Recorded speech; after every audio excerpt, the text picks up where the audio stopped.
जो कि बिल्कुल उनके लेवल का टेस्ट था। और उस लेवल के टेस्ट देने के बाद डेफिनेटली जब उनके मार्क्स आए, उनका जो रिजल्ट आया वो बिल्कुल इक्वल था, क्योंकि एक ही लेवल का टेस्ट था और स्टूडेंट भी एक ही लेवल के थे, तो मार्क्स जो आए उनके बिल्कुल इक्वल आए। अब डिवाइड किस तरह किया गया उन टीचर्स ने जो रिसर्च कर रहे थे। जो ग्रुप ए के स्टूडेंट है ना, अब ये आपको ध्यान में रखना है, ग्रुप ए के जो स्टूडेंट है उनकी तारीफ किस तरह हुई।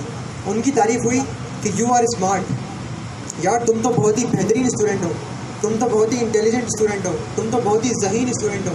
इस तरह के टाइटल उस ग्रुप ए के स्टूडेंट को दिए गए। अब जो ग्रुप बी के स्टूडेंट थे उनको क्या कहा गया, उनकी भी तारीफ़ की गई।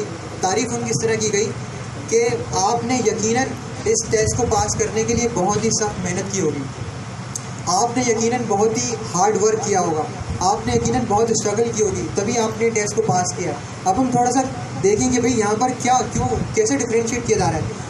ग्रुप ए को कहा जा रहा है स्मार्ट, इंटेलिजेंट, ज़हीन, फंटास्टिक, ब्रिलियंट, और ग्रुप बी को उनकी एफर्ट्स की तारीफ की जा रही है।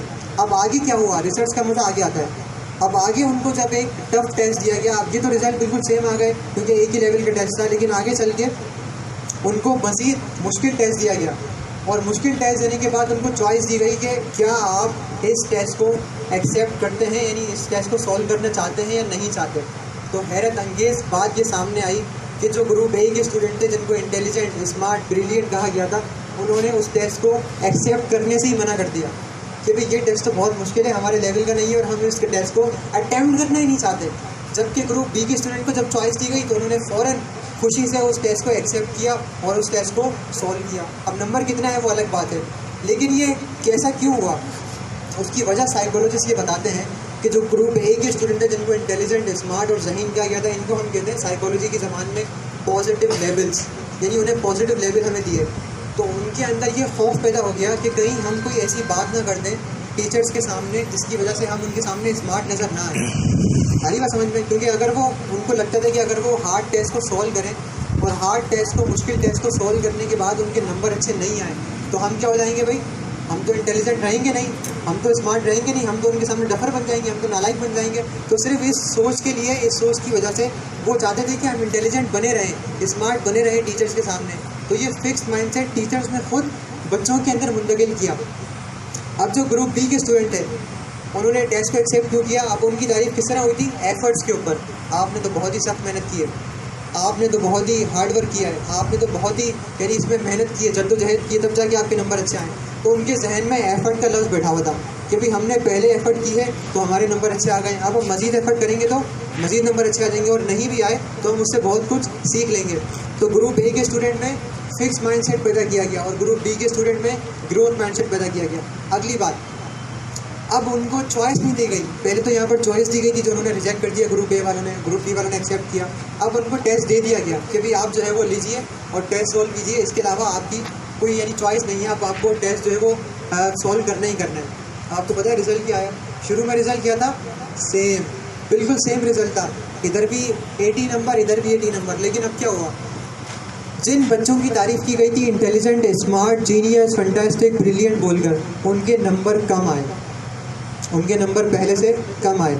और जिन बच्चों की तारीफ़ की गई थी आपने बहुत मेहनत की होगी, बहुत स्ट्रगल की होगी, बहुत हार्ड वर्क की होगी, बड़ी एफर्ट्स आपने की होंगी, उनके नंबर ग्रुप ए से ज़्यादा आए। क्यों, अगेन ग्रुप ए वालों को डर था कि कहीं हमारे नंबर कम ना आ जाए। और दूसरी बात उनके जहन में ये थी कि हमें तो भाई इंटेलिजेंट का खिताब मिल गया है, हम तो हैं इंटेलिजेंट, हम तो हैं ज़हीन, हम तो हैं जीनियस, अभी हम ज़्यादा पढ़ने की ज़रूरत नहीं है, ठीक है ना, हम तो आइंस्टाइन है। उन्हें कहा भी तुम तो आइंस्टाइन हो, बगैर मेहनत के सब कुछ कर लेते हो। अब उनके दिमाग में देखिए, बच्चे जो होते हैं ना, बच्चा उसका माइंड प्रोग्राम हो रहा होता है एक सॉफ्टवेयर की तरह। इसीलिए आपने वो हदीस सुनी होगी ना, आपने फरमाया कि एक छोटे 7 साल के बच्चे को नमाज का हुक्म करो, अगर 10 साल की उम्र में नमाज ना पढ़े तो नमाज न पढ़ने पर मारो। क्यों, क्योंकि 7 साल का बच्चा अभी सॉफ्टवेयर उसका बन रहा होता है, कंप्यूटर उसका बन रहा होता है। 7 साल में हमारे पास चॉइस है कि बच्चे को उसके दिमाग में फिट कर दें अगर हम कुछ चाह रहे हैं। 10 साल के बाद हमारी चॉइस ख़त्म होना शुरू हो जाती है, कंप्यूटर अभी तैयार हो चुका है, कंप्यूटर अभी तैयार हो चुका है। अब जितना उसको बोलेंगे बहुत ही मुश्किल होगा कि आप उसको बात मनवाएं। तो इसलिए बच्चे का माइंड प्रोग्राम हो रहा होता है। तो हमने फिक्स माइंडसेट बच्चों के अंदर क्रिएट किया, इंटेलिजेंट, जीनियस, स्मार्ट और इस तरह के टाइटल देके, और ग्रोथ माइंडसेट जो है वो बनाया गया एफर्ट्स की तारीफ करके। तो यहाँ पर हमें टीचर्स को क्या सबक मिलता है यहाँ से, और पेरेंट्स को भी। कि अगर वो चाहते हैं कि उनका बच्चा आगे बढ़े और उनका बच्चा हर चैलेंज को एक्सेप्ट करे, उनका बच्चा जितनी भी आगे मुख्तलिफ टेस्ट आ रहे हैं, हार्ड से हार्ड टेस्ट हैं या कोई भी दुनिया के एतबार से चैलेंजेस हैं, उनको अगर आप चाहते हैं कि आपका स्टूडेंट या आपका बच्चा एक्सेप्ट करे, तो आप उसकी इस तरह तारीफ़ ना करें कि आप बहुत ज़हीन हो, आप तो बहुत आइंस्टाइन हो, आप तो बहुत इंटेलिजेंट हो, आप तो बहुत ज़हीन हो। तारीफ़ करें ये, लेकिन इसका जो रेशो हो वो कम हो। तारीफ़ देखें, आप यहाँ पर बहुत से लोग ये सोच रहे होंगे यार अपने बच्चे को ज़हीन ना बोलें, ये कैसे हो सकता है। देखिए मैं नहीं कह रहा, ये रिसर्च बता रही है, ये साइकोलॉजी बता रही है कि हम जब बच्चे की एफर्ट्स की तारीफ़ करते हैं, अब आपको अपने बच्चे को सराहना है, अप्रिशिएट करना है, लेकिन क्या बोल के। फॉर एग्जांपल, अगर कोई बच्चा है उसने एक होमवर्क किया है बहुत ही अच्छे तरीके से बहुत ही कम टाइम में, तो अब जो फिक्स माइंडसेट क्रिएट करने वाले होंगे पेरेंट्स और टीचर्स, वो क्या बोलेंगे, यार तुमने तो बगैर मेहनत के कर लिया, क्या तुम्हारा दिमाग तो बिल्कुल आइंस्टाइन वाला है। लेकिन जो ग्रोथ माइंडसेट पैदा करने वाले टीचर्स होंगे वो क्या बोलेंगे, यार दिखाओ ऐसा तुमने ये किस तरह किया, तुमने यकीनन इससे बहुत मेहनत की होगी। अब जब वो मेहनत का लफ्ज़ बार बार सुनेगा, एफर्ट का लफ्ज़ बार बार सुनेगा, तो अल्टीमेटली एफर्ट वो आगे ज़िंदगी में करने पर मजबूर हो जाएगा और वो एफर्ट करता रहेगा। तो यहाँ पर हमें ये बात पता चली कि जब भी बच्चों को इंटेलिजेंट, जीनियस, फैंटास्टिक का टाइटल दिया जाता है, तो उनके दिल के अंदर एक डर पैदा हो जाता है कहीं ये टाइटल उनसे छीन ना लिया जाए, और उनके दिल में एक तरह की बड़ाई पैदा हो जाती है कि भी हम तो बगैर मेहनत के भी सब कुछ कर सकते हैं। तो यहाँ पर मैसेज क्या मिला ग्रोथ माइंडसेट का, कि प्रेज दी एफर्ट्स, कोशिशों को प्रेज करें, कोशिशों की तारीफ़ करें, जद्दोजहद और स्ट्रगल की तारीफ़ करें, ताकि हमारे बच्चों में ग्रोथ माइंडसेट का अंसर पैदा हो। अच्छा, थोड़ी सी आगे चलते हैं। अब मैं थोड़ी सी आगे चल के लास्ट में आपको स्टोरी सुनाऊंगा कि भाई एक रोल मॉडल टीचर होता क्या है। तो सारी बातें करो ना, टीचर के अंदर क्या क्या बातें होनी चाहिए, लेकिन एक रोल मॉडल, एक स्टोरी भी तो सामने आनी चाहिए। अब एक रिसर्च हुई, फ्रैंको रीनबर्ग ने रिसर्च करी। रिसर्च के अंदर उसने तमाम फिक्स माइंडसेट के टीचर्स पर रिसर्च करी जिनका ख्याल क्या था।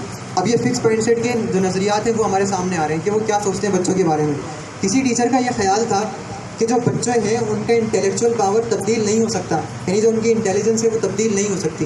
कुछ टीचर्स का यह ख्याल था कि आप मुझे कि उनका स्कूल की जो शुरू का करियर है वो मुझे दिखा दें, यानी शुरू के जो नंबर्स वो ले रहे हैं वो मुझे दिखा दें, मैं इनके पूरे करियर आपको बता दूंगा कि आगे चल के कितना ये अच्छा परफॉर्म करने वाले हैं।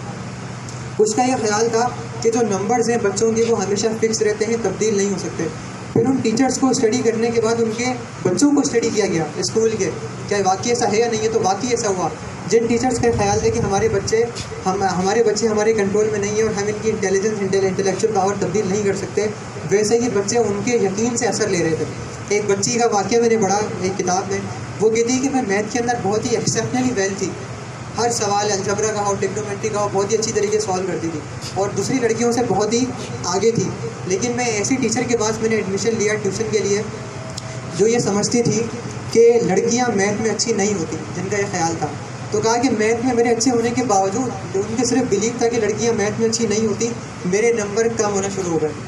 तो देखिए हर टीचर को अकॉर्डिंग टू दिस रिसर्च, हर टीचर को हर स्टूडेंट पे इक्वल अटेंशन देनी है। अब टीचर्स क्या करते हैं, फिक्स माइंडसेट वाले, एक क्लास शुरू में ली, मैंने फॉर एग्जांपल ये सेमिनार लिया, कुछ सवाल किए, कुछ जिन लोगों ने सही जवाब दिए, अब आगे क्लास में मेरा पूरा जो ध्यान होगा वो सिर्फ उन बच्चों के ऊपर होगा, ये इंटेलिजेंट है, मैं दिमाग में रख के बैठ जाऊँगा। और जो उन्होंने जवाब नहीं दिया, पूरे जो साल में उनको पढ़ाऊँगा, क्लास लूँगा, उनको मैं एक तरफ रख दूँगा कि ये तो डफर है, ये तो चेंज नहीं हो सकते। देखिए तारे ज़मीन पर सबने देखी है ना, तारे ज़मीन पर में क्या मैसेज मिला है हमें कि जो लड़का था उसका नाम क्या था, ईशान की ड्राइंग कितनी खूबसूरत होती है, कितना अच्छा वो पेंटर होता है, ड्राइंग बनाने वाला होता है, लेकिन कोई उसकी एबिलिटी को प्रेस नहीं कर रहा होता, कोई उसकी तारीफ़ नहीं कर रहा होता। उसकी वजह से उसकी दूसरी जो एक्टिविटीज़ हैं वो भी मुतासिर हो रही होती हैं, यानी उसकी मैथ्स ही मुतासिर हो रही होती है, उसकी रीडिंग भी मुतासिर हो रही होती है, उसका पढ़ना, उसके दूसरे सब्जेक्ट्स भी मुतासिर हो रहे होते हैं।